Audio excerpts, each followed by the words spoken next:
चलिए, पॉलिटी में हम आज एक कदम और आगे बढ़ेंगे। संविधान की इस विकास यात्रा में हमने आपको पिछले लेक्चर में पब्लिक सर्विसेज के बारे में डिटेल में पढ़ाया। तबीयत अभी पूरी तरह ठीक नहीं है, तो आज का लेक्चर भी बैठ करके असहजता तो है आपके लिए, उसके लिए मैं खेद प्रकट करता हूँ। पर पढ़ना ज़रूरी है, पढ़ाई आगे बढ़ती रहनी चाहिए, इसलिए लेक्चर्स किए जा रहे हैं। पब्लिक सर्विसेज के लेक्चर में हमने हर प्रक्रिया को अच्छे से समझ लिया था। हमने ये समझ लिया था कि कितने तरह की सर्विसेज हैं, चाहे वो ऑल इंडिया सर्विसेज हैं, चाहे सेंट्रल सर्विसेज, चाहे स्टेट सर्विसेज। हमने आर्टिकल 309, 310 यानी कि 310, 311, 12, 312A, 313 इन सब के माध्यम से recruitment, service conditions, removal, dismissal and reduction in the rank of the civil servant, इस प्रक्रिया को भी समझ लिया था।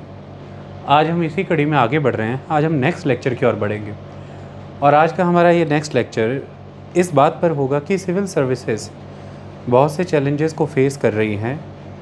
क्या हैं वो चैलेंजेस, क्या हैं वो रिफॉर्म्स जो समय समय पर प्रपोज़ किए जाते रहे हैं, और इसी कड़ी में क्या है 2020 में भारत सरकार द्वारा शुरू किया गया मिशन कर्मयोगी।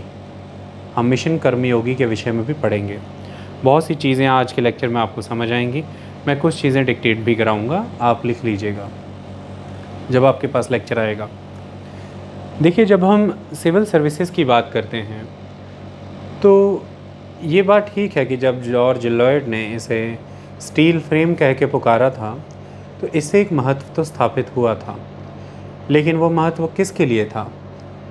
वो उस समय के एक कॉलोनियल स्टेट, एक औपनिवेशिक ढांचा, उसके लिए सही था। ब्रिटिशर्स इंडिया को पूरी तरह से ब्रिटिश हितों के लिए इस्तेमाल करना चाहते थे, पॉलिटिकली, इकोनॉमिकली, और मेन एस्पेक्ट यही था कि इकोनॉमी किस तरह से इंडिया की पूरी तरह से सब्सिडरी बना दी जाए to the economy of the Britain. अब ऐसे में नेचुरल सी बात है कि रेवेन्यू का प्रबंधन बेहतर करना है, रेवेन्यू कलेक्शन अच्छा होना चाहिए, लॉ एंड ऑर्डर अच्छे से बने भी और लोग उसे फॉलो भी करें, रूल्स रेगुलेशंस की पालना बेहतर तरीके से हो, लोगों में आक्रोश होगा, विद्रोह होगा, उसे शांत किया जाए, बेहतर नीतियाँ बनाई जाएँ रिसोर्सेज को एक्सप्लॉइट करने की। इन सब के लिए मशीनरी डिवाइस की गई, that is the civil services. उस समय में जॉर्ज लॉयड यदि इसे स्टील फ्रेम पुकारते हैं तो वो ब्रिटिश साम्राज्य के स्टील फ्रेम के तौर पर इसे पुकारते हैं। British armours, British system of exploitation, British system of control of Indian economy, British law and order, British rules and regulations, British system of repression, suppression, इन सब को स्ट्रेंथन करता एक सिस्टम ऑफ सिविल सर्विसेज जो Britishers के समय में था। लेकिन ये बात तो तय थी कि प्रबंधन के मामले में, प्रशासन के चलने से लेकर के संसाधनों के विकास के मामले में सिविल सर्विसेज का बहुत बड़ा रोल रहा है। और एक माइनॉरिटी सेक्शन, यानी कि कुछ मुट्ठी भर अंग्रेज आए, इतने लंबे समय तक भारत, वो भी एक भारत, उत्तर से दक्षिण तक, पूरब से पश्चिम तक जुड़े हुए एक भारत को एक कॉलोनी के तौर पर रूल करके गए। इसके लिए कोई तो एडमिनिस्ट्रेटिव इंफ्रास्ट्रक्चर, कोई तो इंस्ट्रूमेंट्स, कोई पोजीशंस, कोई ऑफिसेज उन्होंने ऐसे बनाए जिसके बल पर वो इतने लंबे समय तक शासन कर पाए। वो सिविल सर्विसेज थी, वो ब्यूरोक्रेसी थी। वल्लभ भाई पटेल इसकी शक्ति को समझते थे। लेकिन इस सिविल सर्विसेज की वजह से ड्यूरिंग द ब्रिटिश पीरियड भारतीयों ने बहुत सफ़र किया इन सिविल सर्वेंट्स की वजह से। लगान एकत्रित करना, डिस्ट्रिक्ट कलेक्टर, कलेक्टर शब्द से ही क्लियर होता है कि पर्पज़ क्या था। एक रेवेन्यू ऑफिसर के तौर पर कलेक्टर काम किया करता था, और अंग्रेजी तंत्र के समय में लोग इस लगान की प्रक्रिया से बहुत तंग हुए। ये लूट का एक मेन आधार भी बना। तो जो फ्रीडम फाइटर्स थे, आज़ाद भारत के जो नेता बने, उनमें इस बात को लेकर के बहुत आक्रोश था कि सिविल सर्विसेज को आगे नहीं बढ़ाना है, सिविल सर्वेंट्स की देश को ज़रूरत नहीं है। लेकिन वल्लभ भाई पटेल ने इस सिस्टम को मेरिट के बेस पर देखने की कोशिश की और उनका ऐसा मानना था कि सिविल सर्विसेज ने बहुत ही उम्दा काम किया है अब तक और आगे भी इसकी ज़रूरत है। भारत को यदि एक साथ जोड़े रखना है, तो भारतीय यूनिटी इंटीग्रिटी को बरकरार रखना है, एडमिनिस्ट्रेटिव लेवल पर इंडिया में एक अगर होमोजीनियस सिस्टम प्रोवाइड करना है तो बहुत ज़रूरत है कि हम सिविल सर्विसेज को रिटेन करें। हाँ, उसका जो ईथोस होने चाहिए, उसके जो वैल्यूज़, जो प्रिंसिपल्स, उसका जो वर्किंग कल्चर होना चाहिए वो इंडिया के प्रति होगा। जो कॉन्स्टिट्यूशन है, जो गवर्नमेंट है, वो अब भारतीय है, तो फिर सिविल सर्विसेज भी भारत के हितों में काम करेंगी। तो ये माना गया उस समय में कि केवल law and order, rule regulations को फॉलो कराना ही सिविल सर्विसेज की ज़िम्मेदारी नहीं है। सिविल सर्विसेज की ज़िम्मेदारी ये भी है कि डेवलपमेंट कैसे की जाए, किस तरह से स्टेट को वेलफेयर स्टेट बनाया जाए, किस तरह से पीस इस्टेब्लिश की जाए और लोगों के बीच सोशल इकोनॉमिक ग्रोथ कैसे इस्टेब्लिश की जाए। ये सारी जिम्मेदारियां सिविल सर्विसेज के तहत सिविल सर्वेंट्स को मिली। एक तरफ law and order, rules and regulations की पालना कराना, दूसरी तरफ विकास के कार्यक्रम, policy making, policy formulation, planning, projects identification and project development, social and economic welfare and development of the society. ये सारी जिम्मेदारियां थी। चाहे एजुकेशन हो, चाहे हेल्थ हो, चाहे मिनरल्स हों, चाहे हैवी इंडस्ट्री हो, सिविल सर्वेंट्स को हर फील्ड में एलोकेट किया गया। कंपनीज़ के डायरेक्टर बनाया गया, चाहे वो पोर्ट्स हों, बंदरगाह, या फिर वो शिपिंग इंडस्ट्रीज़ हों, की पोजीशंस पर इन्हें इंस्टॉल किया गया। चाहे प्लानिंग कमीशन हो, चाहे एजुकेशन का अभियान हो, चाहे वुमेन एम्पावरमेंट की बात हो, हर मामले में नीतियां बनाने में ये आगे रहे और नीतियों को क्रियान्वित करने में भी इन्होंने अहम भूमिका निभाई। लेकिन एक समय बीत जाने पर यह स्थापित हुआ कि इन्होंने अपने काम उस उम्मीद के मुताबिक, जो इनसे सही मायने में अपेक्षाएं थी, उसके मुताबिक ये नहीं कर पाए। शिक्षा का हाल देखा गया, अशिक्षा कितनी है ये देखा गया। इंडस्ट्रीज़ का क्या हुआ, जिन इंडस्ट्रीज़ में इनको की पोजीशंस दी थी वो सभी सिक इंडस्ट्रीज़ में कन्वर्ट हो गई, नुकसान में जाने लगी। इकोनॉमिक ग्रोथ उस लेवल पे नहीं रह पाई। 1991 के लिबरलाइजेशन तक हिंदू इकोनॉमिक ग्रोथ रही जो कभी 5% से ऊपर जा ही नहीं पाई, तो 3, 3.5, 4% के अराउंड ही घूमती रही। तो ये पाया गया कि करप्शन बहुत रैम्पेंट है सिविल सर्वेंट्स में। ये पाया गया कि वर्किंग एफिशिएंसी की बहुत कमी है, पॉलिटिकल इंटरवेंशंस बहुत ज़्यादा हैं और ब्यूरोक्रेसी का और पॉलिटिकल क्लासेस का नेक्सस बन चुका है। सिविल सर्विसेज पीपल फ्रेंडली नहीं रही, लोग इनको अप्रोच करने से डरते हैं, इनके पास नहीं जानते, ये उनके ग्रीवेंसेस को रिड्रेस नहीं करते। विकास देश का नहीं हुआ, इंफ्रास्ट्रक्चर की डेवलपमेंट भी नहीं हुई। शिक्षा देखें, सेहत देखें, चिकित्सा की बात करें या फिर सैनिटेशन की बात करें, सब क्षेत्रों में भारत पिछड़ता रहा। इन चीज़ों को देखते हुए ये सवाल आए कि क्यों इन सर्विसेज को रिटेन किया जाए, क्यों नहीं ख़त्म किया जाता, और या फिर यदि चलाना है तो क्यों नहीं रिफॉर्म्स किए जाते। इसी तरह के रिफॉर्म्स पे हमें बात करनी है। सिविल सर्वेंट्स का बहुत बड़े स्तर पर इस तरह भी इस्तेमाल हुआ कि इसकी शक्तियों का उपयोग किया गया पॉलिटिकल क्लासेस के द्वारा फेडरल कंसेप्ट्स को थ्रेटेंड करने के लिए या फिर अंडरमाइन करने के लिए। कई बार ऐसे हुआ करता था कि केंद्र सरकार किसी राज्य को काबू करना चाहती है, कंट्रोल करना चाहती है, तो दूसरे काडर के ऑफिसर्स को उस पर्टिकुलर स्टेट में अपॉइंट कर दिया जाता था। जैसे मान लीजिए, उदाहरण लीजिए पंजाब का, कि सेंट्रल गवर्नमेंट को ऐसा लगता है कि पंजाब में हालात सेंट्रल गवर्नमेंट की इच्छाओं के मुताबिक नहीं, और जो की ब्यूरोक्रेसी है यहाँ की, हो सकता है वो ईमानदारी से ही काम कर रहे हों लेकिन सेंट्रल गवर्नमेंट की इच्छाओं के अनुरूप काम नहीं कर रहे हैं। तो ऐसा भी बहुत बार होता है कि महाराष्ट्र कैडर या बंगाल कैडर या बिहार कैडर, झारखंड किन्हीं भी कैडर के ऑफिसर्स को पंजाब में डेपुटेशन पे लगाया जाता था। तो इस तरह से भारत में ये एपिसोड्स काफ़ी देखने को मिलते थे, क्योंकि ये हो सकता है सेंट्रल गवर्नमेंट मैंने आपको पहले भी बताया था कि अपने पास डेपुटेशन पे ऑफिसर को बुला सकती है या फिर किसी company, association, group of individuals में लगा सकती है या किसी दूसरे राज्य के यानी कि किसी दूसरे कैडर में भेज सकती है।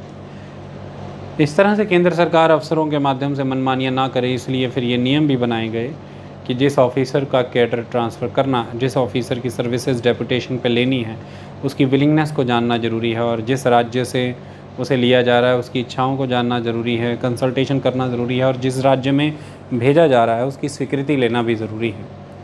इसलिए मैंने आपको ये समझाया भी कि जब सेंटर किसी ऑफिसर का कैडर बदलती है, चाहे शादी की ही ग्राउंड हो, उसमें जिस कैडर से लिया जा रहा है उस ऑफिसर को रिप्लेस लेकर के जाना है, उस कैडर की सहमति के साथ साथ जिस कैडर में उसे फिट करना है वहाँ की उस राज्य की सहमति भी चाहिए कि वो इस ऑफिसर को चाहता भी है कि नहीं।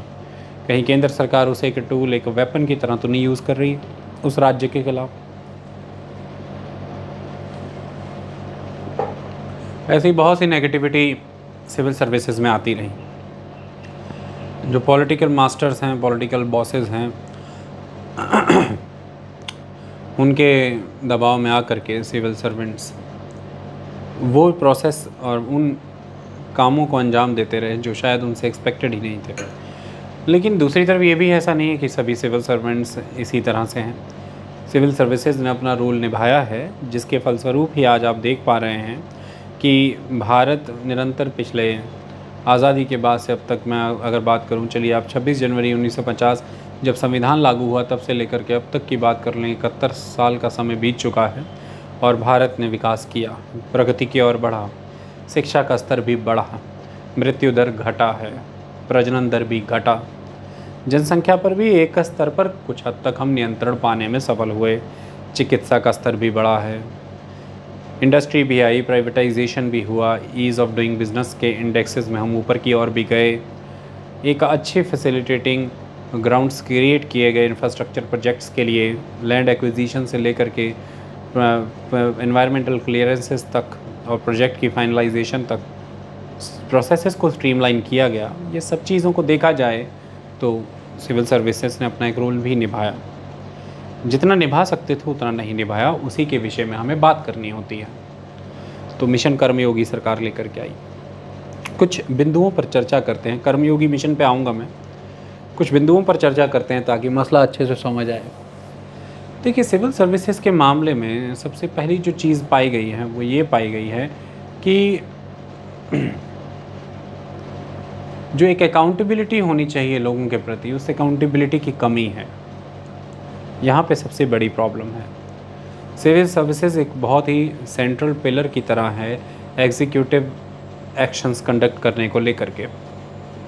Executive orders, executive policies, programmes ज़मीनी स्तर पर प्रभावित होंगे, लागू होंगे, सिविल सर्वेंट्स इसमें मेन रोल प्ले करते हैं। ऐसे में लोगों से सरोकार सीधा है।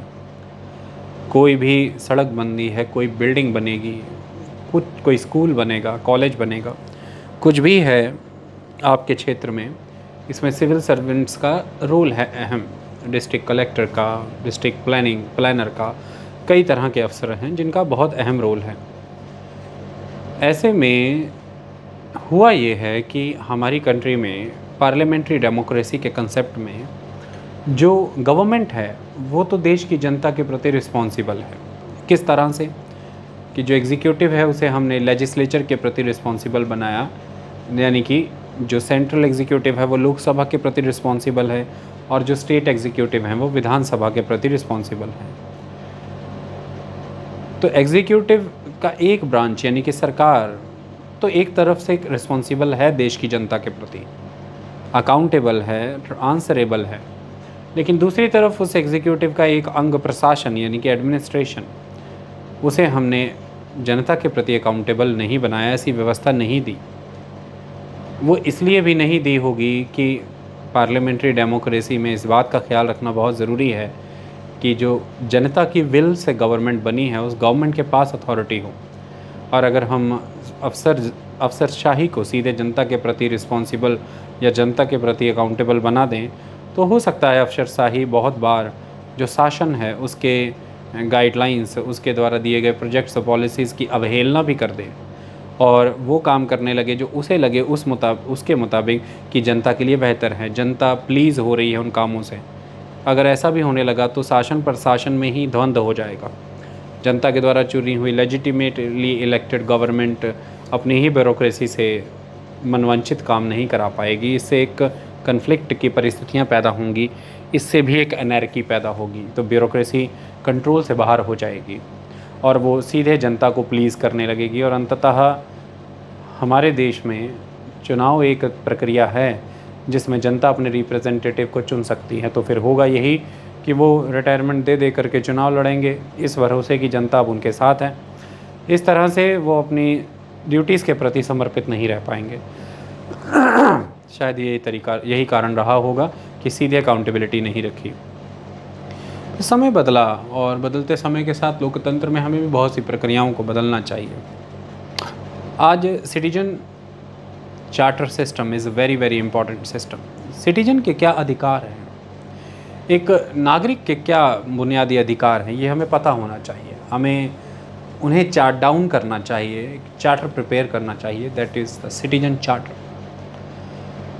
चार्टर ये कहता होना चाहिए और ये कहते हैं चार्टर कि एक नागरिक की अधिकार बनता है कि उसे बर्थ सर्टिफिकेट टाइम पे मिला जाए, उसका डेथ सर्टिफिकेट मिले। उसका अधिकार बनता है कि वो किसी सरकारी दफ्तर में जाता है तो उसे एक अच्छी क्वालिटी की टाइम बाउंड मैनर में सर्विसेज डिलीवर की जाएं। वो फ़ीस भरता है, वो यूज़र चार्जेस देता है, वो जो लेवाइज लिए जाते हैं वो उन्हें पे करता है। तो वो हकदार है कि उसे बेहतर सर्विसेज दी जाएं एक समयबद्ध सीमा में अच्छी गुणवत्ता की। ऐसा ना करने पर उन ऑफिसर्स की ये रिस्पॉन्सिबिलिटी तय की जाए कि यदि वो उस समय सीमा में उस गुणवत्ता से वो बेहतर सर्विसेज नहीं दे पा रहे हैं तो फिर उन पर कार्रवाई होगी। वो जनता के प्रति जवाबदेह हैं, they are accountable to the people. इस इंस्ट्रूमेंट के वाया ये सिटीजन चार्टर सिस्टम, जिसके तहत पूरी तरह से चीज़ें क्लियरली मेंशन्ड हों कि एक नागरिक के अधिकार क्या क्या हैं, इस तरह से सिटीजन के राइट्स क्या बनते हैं, और वो उन चीज़ों से जागरूक हो करके जब दफ्तरों में अपने कामकाज कराने जाता है तो वो कामकाज यदि वो अफसर सही समय पर नहीं करता है तो फिर हो सकता है एक समय के बाद कि 15 दिन में या 14 दिन में या 10 दिन में उसे उस एप्लीकेशन के ऊपर एक्शन लेना है, रिस्पांस बैक करना है, नहीं करता है तो फिर उसकी सैलरी कटनी शुरू हो जाएगी। पर डे के हिसाब से उस पर फ़ाइन लगने लगेगा, पेनल्टी लगने लगेगी। और रिपीटेडली ऐसा होता है तो हो सकता है डिमोशन कर दिया जाए, या फिर अप्रेजल रिपोर्ट नेगेटिव हो जाए तो प्रमोशंस ना हो, या इंक्रीमेंट्स को रोका जाए, या आने वाले समय में हो सकता है कि उसकी पेंशन्स, ग्रेजुइटी, इन चीज़ों पर फ़र्क पड़े। ये सारी चीज़ें हो सकती हैं। तो एक सिंगल विंडो सिस्टम लेकर के आ करके कि सिटीजन को भटकना ना पड़े, उस सिंगल विंडो ऑपरेटिंग सिस्टम के तहत उसे लगभग सभी इंटीग्रेटेड सेवाएं जो हो सकती हैं वो उसी सिंगल विंडो पे जा करके मिल जाए। और वो जिस भी रिस्पेक्टिव अधिकारी की हों, वो अधिकारी की एक जवाबदेही हो एक तय समय सीमा में उस एप्लीकेशन पे रिस्पॉन्स करना और वो काम करके देना। यदि वो तय समय सीमा में ये नहीं कर पा रहा है तो उस पर कोई कार्रवाई हो, ऐसा चीज़ें मेंशन्ड हो। क्या कार्रवाई होगी ये सिटीजन को पता हो, ये सब चीज़ें ज़रूरी हैं। इससे एक अकाउंटेबिलिटी ब्यूरोक्रेसी की बनती है सीधे लोगों के प्रति। जानकारी ये मानते हैं कि इस तरह से जो सिस्टम है वो ज़्यादा रॉबस्ट होगा, क्योंकि अभी तक क्या है कि ब्यूरोक्रेसी अकाउंटेबल है किसके प्रति? To the government. That is the kind of internal accountability, यानी कि आप अपने बॉसेस के, अपने पॉलिटिकल बॉसेस के प्रति आंसरेबल हैं। फिर वो बॉसेस अल्टीमेटली जा कर के लोकसभा के वाया या विधानसभा के वाया जनता के प्रति आंसरेबल हैं। लेकिन यहाँ पर मेन आस्पेक्ट ये है कि ये आंसरेबिलिटी, अगर मुझे ऐसा लगे कि मुझे आंखें बंद करके थोड़ी देर लेक्चर देना है तो प्लीज़ आप माइंड ना करिएगा, क्योंकि तबीयत अभी ठीक नहीं, आंखें भी खुलती नहीं उतनी। तो लेकिन ये प्रक्रिया में यहीं पर कमी आ जाती है कि जनता के प्रति उनकी यदि जिम्मेदारी नहीं बन रही है तो होता ये है कि पॉलिटिकल बॉसेस के प्रति वो आंसरेबल हैं। पॉलिटिकल बॉसेस अपनी मनवांछित कार्य फिर इन ऑफिसर से कराते हैं, इनमें आपस में नेक्सस बनता है और यहीं पर जनता के अधिकार उनसे छिन जाते हैं। यही सबसे बड़ी समस्या है। हमें उनको उनके अधिकारों से वंचित नहीं करना। तो जहाँ पर पार्लियामेंट्री डेमोक्रेसी की मर्यादा की पालना करते हुए एक अधिकार, ये एक प्रक्रिया ये बनाई गई है कि जो एग्जीक्यूटिव है वो लोकसभा के प्रति रिस्पॉन्सिबल है और एडमिनिस्ट्रेशन एग्जीक्यूटिव के प्रति रिस्पॉन्सिबल है, मंत्रीगणों के प्रति पॉलिटिशियंस जो कि पॉलिटिकल बॉसेस हैं इन ऑफिसर्स के, उनके प्रति रिस्पॉन्सिबल है। इसके साथ साथ उसे देश के नागरिकों के प्रति भी रिस्पॉन्सिबल होना चाहिए, क्योंकि अंततः वो एग्जीक्यूटिव, वो लेजिस्लेचर और ये एडमिनिस्ट्रेशन किसके लिए एग्जिस्ट कर रही है? वो हैं देश के नागरिक, वो हैं वो सिटीजन्स, ये उन्हीं के लिए एग्जिस्ट कर रहे हैं। ये बड़ी बात है। तो वो सिटीजन चार्टर जैसे सिस्टम होने चाहिए। इसके अलावा हमारी कंट्री में 73rd और 74th कॉन्स्टिट्यूशनल अमेंडमेंट एक्ट्स के वाया लोकल गवर्नमेंट्स इस्टेब्लिश हुई, रूरल एरियाज़ में भी और अर्बन एरियाज़ में भी। और लोकल गवर्नमेंट्स को बहुत से अधिकार दिए गए। समस्या ये रह गई कि लोकल गवर्नमेंट राज्य सरकार का मुद्दा है, स्टेट लिस्ट में आता है, और उसके तहत हुआ ये कि सेंटर के द्वारा की गई अमेंडमेंट्स के तहत राज्य सरकारों को जो जो शक्तियाँ, जो कार्य, जो फंक्शंस और जो पावर्स देनी थी पंचायतों को और अर्बन लोकल बॉडीज़ को, वो पूर्णतः वो सब्जेक्ट्स और वो फंक्शंस, वो पावर्स ट्रांसफ़र की ही नहीं गई सही मायने में। आज की डेट में लोकल गवर्नमेंट हमारे देश में उस तरह से एम्पावर्ड नहीं है। उनके पास वो फाइनेंशियल रिसोर्सेज भी नहीं है, वो एक्सपर्टीज़ भी नहीं है, और वो इंस्टीट्यूशंस उतनी स्ट्रेंथेंड भी नहीं हैं। शक्तियों का अभाव है उनमें, काम का अभाव है, कार्य क्षेत्र और अधिकार क्षेत्र, ज्यूरिसडिक्शन और वर्किंग एरिया की कमी है उनके पास। ऐसे में जो विज़न डेवलप किया गया था कि भाई लोकल लेवल पर grass root system of democracy establish करेंगे, ट्रिकल डाउन थ्योरी नहीं, बॉटम अप अप्रोच फॉलो करेंगे, वो कहीं ना कहीं कमज़ोर पड़ी। इसमें एक अहम भूमिका भी सिविल सर्विसेज क्लास ने, ब्यूरोक्रेसी ने निभाई। अपनी शक्तियों को कम नहीं होने देना चाहते थे, जिसकी वजह से हुआ ये कि जनता के द्वारा चुनी हुई लोकल गवर्नमेंट्स के अधिकार क्षेत्र और उनके अधीन इस ब्यूरोक्रेसी ने कभी आना ही नहीं चाहा। कभी अपने पॉलिटिकल बॉसेस की पावर का इस्तेमाल करके इस लोकल गवर्नमेंट के अधिकार क्षेत्रों को घटाने का प्रयास किया, खुद को सेव करने का प्रयास किया, और कभी आउटराइटली डिफाई किया लोकल गवर्नमेंट, लोकल रिप्रेजेंटेटिव्स के द्वारा दिए गई रिकमेंडेशंस, प्रपोजल्स को। तो अपनी शक्तियाँ, अपने प्रिविलेजेस, अपनी शक्तियाँ, अपने पदवी, उस पदवी से जुड़े हुए प्रिविलेजेस कॉम्प्रोमाइज़ ना हो जाएं, ये कारण भी रहा कि ब्यूरोक्रेसी ने लोकल गवर्नमेंट को उस लेवल पर पनपने नहीं दिया सही ढंग से, जितना आवश्यक था उसका पनपना। इसमें और बहुत से कारण हैं जो हमने लोकल गवर्नमेंट के चैप्टर में किए हैं, ह्यूमन ज्योग्राफी में भी हमने डिस्कस किए हैं, वो अलग बात है, लेकिन एक कारण ये भी है। यदि इसे हम स्ट्रेंथन कर पाए किसी तरह से, लोकल गवर्नमेंट सिस्टम को हम स्ट्रेंथन कर पाएँ, अर्बन लोकल सिस्टम और रूरल लोकल सिस्टम को हम मजबूत बना पाएँ, तो हम अकाउंटेबिलिटी का एक नेक्स्ट डोर भी ओपन कर सकते हैं, that is the door of social audit. जहाँ सिटीजन चार्टर बहुत महत्वपूर्ण है, वहीं सोशल ऑडिटिंग भी महत्वपूर्ण है। सिटीजन चार्टर की पालना हो रही है कि नहीं, अकाउंटेबिलिटी, ट्रांसपेरेंसी उसके वाया प्रमोट हो रही है कि नहीं, अफसर उन चार्टर में लिखे हुए बिंदुओं पर काम कर रहे हैं, उसके मुताबिक पर पूरा तंत्र आगे बढ़ रहा है कि नहीं, इस चीज़ की समीक्षा होनी भी ज़रूरी है। असेसमेंट या एवेल्यूएशन कह लीजिए, ये समीक्षा आप ऑडिटिंग के माध्यम से कर सकते हैं, और वो समाज के द्वारा, जनता के द्वारा ही होनी चाहिए, that is a social audit.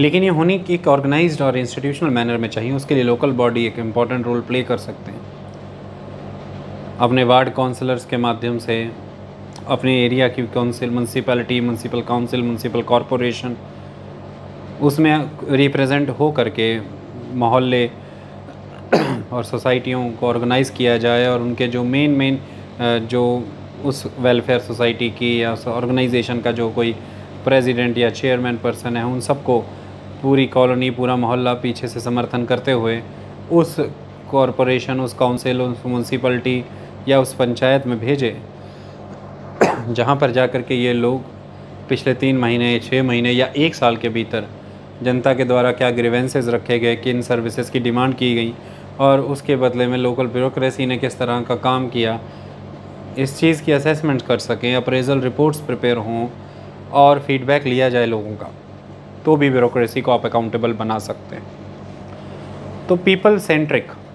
Citizen centric, people friendly bureaucracy हमारी आज के समय की एक रिक्वायरमेंट है। इसके लिए अकाउंटेबिलिटी एक बहुत इंपॉर्टेंट फैक्टर है। अकाउंटेबिलिटी आते ही ट्रांसपेरेंसी इंड्यूस होती है और ये एक रीज़न बनेगा करप्शन के कर्टेलमेंट का, करप्शन के कम होने का। और करप्शन यदि कम होती है तो नेचुरल सी बात है कि एफिशिएंसी ऑटोमेटिकली रीस्टोर होती है, इंस्टीट्यूशन इफ़ेक्टिव बनता है। तो ये कदम उठाने बहुत ज़रूरी है। एक समस्या ये भी पाई गई कि जब आप डिस्ट्रिक्ट की बात करते हैं तो डिस्ट्रिक्ट लेवल पर, district is a unit of planning mainly, block is also unit of planning, लेकिन डिस्ट्रिक्ट एक बहुत महत्वपूर्ण रोल प्ले करता है राज्य में।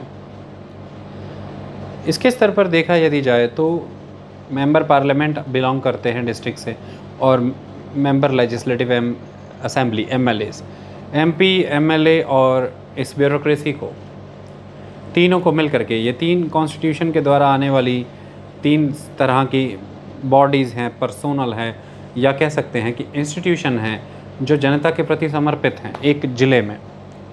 तीनों का उद्देश्य क्या है? वही है वेलफेयर करना, डेवलपमेंट करना, लोगों की लाइफ को बेटर बनाना, अच्छी क्वालिटी ऑफ लाइफ अश्योर करना, वैल्यूज़, कल्चर्स, इनको प्रिजर्व करना, प्रमोट करना, और एक कॉम्पोजिट कल्चर, एक heterogeneous character of the society, इस चीज़ को नर्चर करना। लेकिन इसके विपरीत काम होता रहा है। कारण यही रहा कि MP, MLAs की अपनी एक अथॉरिटी है जिसके तहत वो जनता के नुमाइंदों के तौर पर कई तरह के जनता के विकास के कार्यक्रमों के लिए जनता के बीच जाते हैं, उनसे वायदे भी करते हैं कि सड़क बनाएंगे, रोज़गार देंगे, स्कूल बनवाएंगे। वो उन प्रपोजल्स को अपनी कैबिनेट तक पहुंचाते हैं, अपनी काउंसिल तक पहुंचाते हैं। वो प्रोजेक्ट्स अप्रूव हो करके आते हैं, बजट के माध्यम से उनको पैसा मिलता है, वो अब उस क्षेत्र में लगना है। लेकिन अंततः ब्यूरोक्रेसी का रोल बहुत महत्वपूर्ण है। प्रोजेक्ट की कॉस्ट कितनी है, कॉन्ट्रैक्टर कहाँ से आएंगे, पैसा कहाँ, सामान कहाँ से आएगा, कितना काम हो गया है उसका सर्टिफिकेट सबमिट करिए ताकि आगे के काम के लिए पैसा मिले। हर स्टेप पे ब्यूरोक्रेसी इज़ इम्पॉर्टेंट। उनके सिग्नेचर के बिना, डिस्ट्रिक्ट कलेक्टर के सिग्नेचर के बिना, ना मेंबर पार्लियामेंट, ना मेंबर लेजिस्लेटिव असेंबली, ना MP, ना MLA पैसे लगवा नहीं सकता। और यहाँ पर टकराव की स्थितियाँ बन जाती हैं। टकराव ओपिनियन के डिफरेंसेस, ऑफिसर्स की सोच भिन्न हो जाती कई बार, और इन रिप्रेजेंटेटिव्स की सोच भिन्न हो जाती कई बार।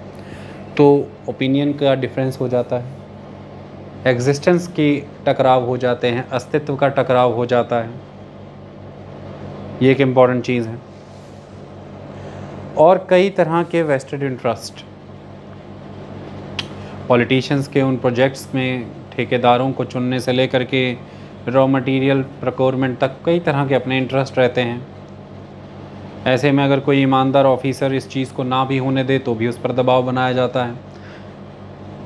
तो कभी ओपिनियन के डिफरेंसेस होते हैं, कभी पर्सनैलिटी क्लैशेस होते हैं, कभी एग्जिस्टेंस, अपने अस्तित्व का टकराव है। ये सब चीज़ों का अंत फिर इस बात पे होता है कि उस ऑफिसर का ट्रांसफ़र कर दिया जाता है। तो ट्रांसफ़र्स आर रैम्पेंट, बहुत तेज़ी से ट्रांसफ़र्स किए जाते हैं। अशोक खेमका एक IAS ऑफिसर हैं, वो इस बात का प्रमाण है। और जब इस ट्रांसफ़र का भय कई ऑफिसर्स को मजबूर करता है कई तरह के समझौते करने के लिए, तो फिर एक नकारात्मकता तो उस क्षेत्र को ये झेलनी पड़ती है कि ये जो संस्थाएं थी MP, MLA और ब्यूरोक्रेसी, जो कि जनता के हित में, जनता की सेवा के लिए बनाई गई, इन संस्थाओं के टकराव की वजह से उस क्षेत्र का विकास नहीं हो रहा। ये पहली नकारात्मकता। और दूसरी, फिर दोनों ही संस्थाओं के अपने अपने वेस्टेड इंटरेस्ट भी हैं, जिससे करप्शन प्रैक्टिसेस का जन्म होता है। और अपने उन्हीं वेस्टेड इंटरेस्ट की फुलफिलमेंट के लिए इनमें आपस में समझौते होते हैं या हाथ मिलाते हैं, और नेक्सस क्रिएट होता है जिससे देश की जनता का नुकसान होता है। ऑफिसर्स जो ईमानदार हैं उनका ट्रांसफ़र किया जाता है और उन पॉलिटिशियंस के द्वारा अपने वेस्टेड इंटरेस्ट फुलफिलमेंट के लिए उस तरह के चॉइस के ऑफिसर्स बिठाए जाते हैं जो कॉम्पिटेंसी में वीक होते हैं, जिनमें दक्षता की कमी है, जो कैपेसिटी नहीं रखते हैं उस लेवल की। ऐसे में होना ये लग जाता है कि जो पोजीशंस हैं, इतनी सुप्रीम पोजीशंस, चाहे वो डिस्ट्रिक्ट मजिस्ट्रेट की पोजीशन है, चाहे सुप्रीडेंट ऑफ पुलिस की है, वो पोजीशन अपने रोल्स को जस्टिफाई नहीं कर पाती। इससे धीरे धीरे लोगों की नज़रों में उस संस्था की, उस ऑफिस की, उस इंस्टीट्यूशन की इमेज गिरने लगती है और अंततः इंस्टीट्यूशनल डिक्लाइन ही हो जाता है। लोगों का उस इंस्टीट्यूशन से फेथ उठ जाता है और फिर कहानी उस सिविल सर्वेंट तक ना रह करके कहानी सिविल सर्विसेज तक आ जाती है। सिविल सर्विसेज की साख पे बट्टा लगता है जिस पे हम चर्चा कर रहे हैं। तो इंस्टीट्यूशनल डिक्लाइन होते हैं, ये भी बहुत नुकसान का कारण। इनकॉम्पिटेंट लोगों को ला करके बैठा दिया जाता है, कॉम्पिटेंट लोगों को ट्रांसफ़र करके। इससे उस नेता का वेस्टेड इंटरेस्ट तो फुलफ़िल होता है, लेकिन देश को नुकसान ये होता है कि एक इंस्टीट्यूशन डिक्लाइन होता है, लोगों का फेथ उठता है। इनकॉम्पिटेंट लोग उस पोजीशन पे आते हैं और जो वेलफेयर पर्पसेस या फिर जो डेवलपमेंट रिलेटेड पर्पसेस या फिर law and order rules and regulations को मैनेज करने से जुड़े हुए काम हैं, वो उन्हें सही ढंग से नहीं कर पाते। ये भी एक समस्या का कारण है। पॉलिटिकल बॉसेस का अनड्यू इंटरवेंशंस करना, ये भी समस्या है, क्योंकि अगर सही मायने में देखा जाए तो मैंने आपको ये बताया था कि राज्य सरकार के हाथ में ट्रांसफ़र की शक्ति है। ऐसे में ये भी बड़ी चीज़ है कि हमारे देश में चुनाव की प्रक्रिया के माध्यम से ऑफिसर चुने जाते हैं। अब पीछे पंजाब में एक मालवा क्षेत्र का एक केस छोटा सा डिस्कस करता हूँ, आप समझिए कि चीज़ों को कैसे तैयार किया जाता है।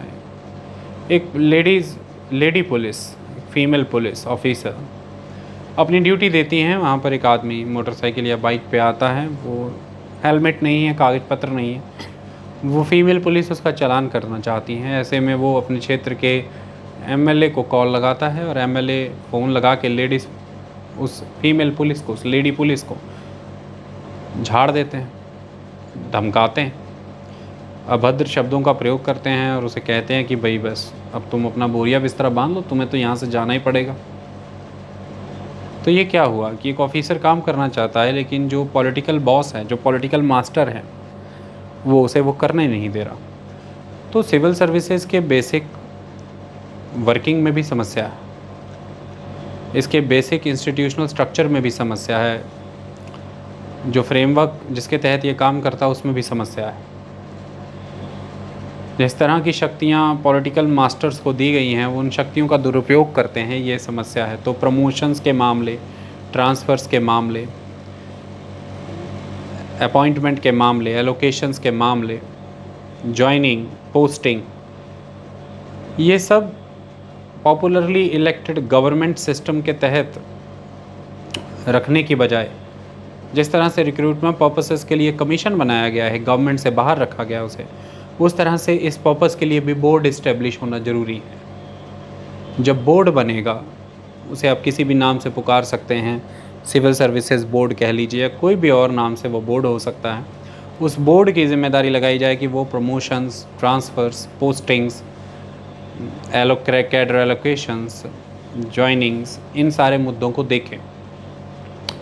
ये बड़ी चीज़ है।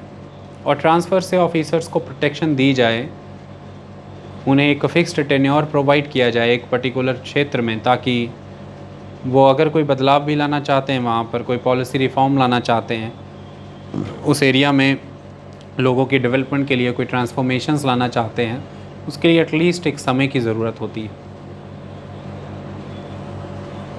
पहला तो विकास के कार्यक्रम, इन वजहों से एक स्टेबल टेन्योर देना ज़रूरी है और सिक्योर टेन्योर देना ज़रूरी है। दूसरा,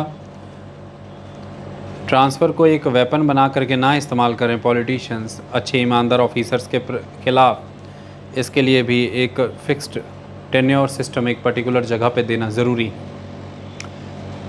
तो बोर्ड बनाया जाए, पॉलिटिकल क्लचेस से बाहर किया जाए इन की सर्विस कंडीशंस को, ताकि officers free and fair manner में, इम्पार्शियल मैनर में अपनी ड्यूटीज़ कंडक्ट कर सकें।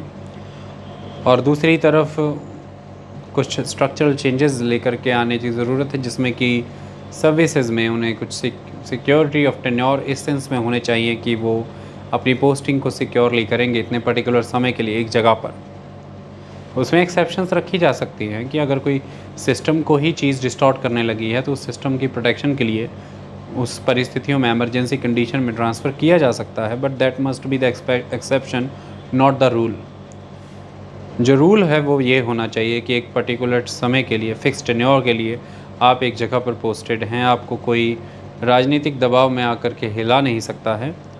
और एक्सेप्शन ये होनी चाहिए कि उस राज्य के हित में, देश के, राष्ट्र के हित में यदि लगता है कि आप किसी तरह की इलिसिट एक्टिविटीज़ में इन्वॉल्व हैं, आप देश विरोधी कार्य कर रहे हैं, तो फिर अगर आपके ट्रांसफ़र या फिर कोई आपको वहाँ से हटाना ज़रूरी है, ऐसा लगता है कि आप दंगे भड़काने में इस क्षेत्र में आपकी नीतियाँ, आपकी योजनाएं बहुत बड़ा रोल प्ले कर सकती हैं, तो फिर आपको वहाँ से यदि स्थानांतरित किया जाता है तो इसमें कोई दिक्कत नहीं है, ऐसे प्रावधान रख दिए जा सकते हैं। सो एक्सेप्शंस होनी चाहिए, लेकिन ये रूल नहीं होना चाहिए। ये एक इम्पॉर्टेंट चीज़ है, इससे भी सुधार होगा। जब आप तैयारी करते हैं, एक समस्या फिर ये भी आ जाती है कि जब आप तैयारी के दौरान इंस्पिरेशन का सोर्स आपका कौन रहा। आपने मूवीज़ देखी, आपने नॉवेल्स पढ़े, आपने कोई टॉक शोज़ देखा या आपने कोई डॉक्यूमेंट्री देखी है, उसमें आपने क्या देखा है कि एक ऑफिसर बहुत ही हीरोइक कैरेक्टर की तरह है, वो अकेले ही डिपार्टमेंट को बदल देता है, समाज को बदल देता है, बड़ी बड़ी इंस्टीट्यूशंस बदल देता है। उसकी एक सोच है और सब उसकी सोच के साथ अलाइन कर जाते हैं। इन सब चीज़ों से इंस्पायर होकर के आप पढ़ाई करते हैं, तैयारी करते हैं, पेपर क्लियर करके आते हैं। ये हकीकत इससे बहुत दूर है। डिपार्टमेंट्स हैं, सिस्टम है, वो इस तरह से नहीं चलता। आप हर किसी को अपनी लाइन पे सेटल करना चाहते हैं, लाना चाहते हैं, अपने साथ अलाइन करना चाहते हैं। वो जब नहीं हो पा रहा होता, आप सिस्टम को इस तरह से नहीं बदल पा रहे होते हैं, तो फिर आप फ्रस्ट्रेट होने लगते हैं। तो लेवल ऑफ फ्रस्ट्रेशन बहुत ज़बरदस्त है। हाँ, एक तरफ से राजनीतिक दबाव रहता है, अनिष्ट कार्य आपके साथ के अफसर कर रहे हैं तो ईमानदार ऑफिसर इसमें पिसने लगता है।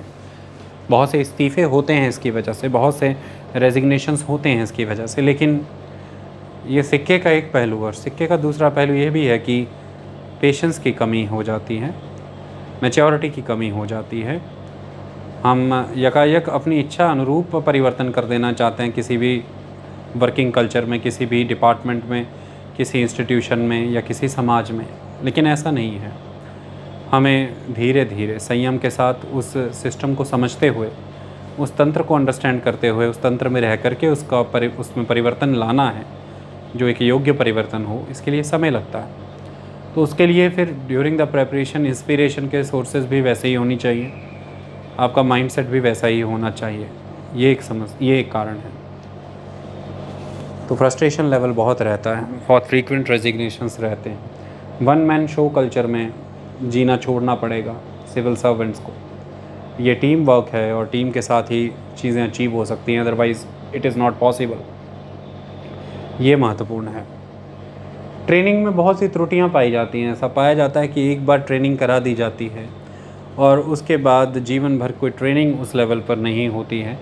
तो एक बार की ट्रेनिंग इस बात को सुनिश्चित नहीं कर देती है कि सामने वाला पूर्ण रूप से अब इतनी कुशलता प्राप्त कर गया है कि अब वो अगले 25, 30, 35 साल तक या 40 साल तक भी कई बार पूरी सेवाएं उसी गुणवत्ता से दे देगा। हर रोज़ सिचुएशंस बदल रही हैं, बहुत से चैलेंजेस हैं, चेंजिंग सिस्टम ऑफ पॉलिटी है, इकोनॉमी है, सोसाइटी एंड कल्चर है, ग्लोबलाइजेशन, वैश्वीकरण का दौर है। हमने अभी अभी ग्लोबलाइजेशन का एक नेगेटिव, एक फॉल आउट देखा, दैट इज़ द पेंडेमिक कोविड-19। तो इस तरह की चीज़ें हैं, ऐसी चुनौतियां हैं। इनसे निपटने के लिए बहुत ही प्रैक्टिकल, बहुत ही डायनेमिक और एक रॉबस्ट, यानी कि जो सिचुएशंस को हर तरह से डिलीवर करे, सिचुएशंस को तेज़ी से अपने सामने अनफोल्ड करे और उसको डिकोड करके सॉल्यूशंस को डेवलप करने की क्षमता रखता हो, इस तरह का ट्रेनिंग सिस्टम इस्टेब्लिश करना होगा, जो कि एक कंटिन्यूस प्रोसेस के तौर पर काम करे, एक पेरेनियल प्रोसेस ऑफ लर्निंग हो, life long during the services, जो कि एक समय में अंत ना हो जाए, जो आपको डोमेन रिलेटेड नॉलेज तो दे, आपकी फंक्शनल नॉलेज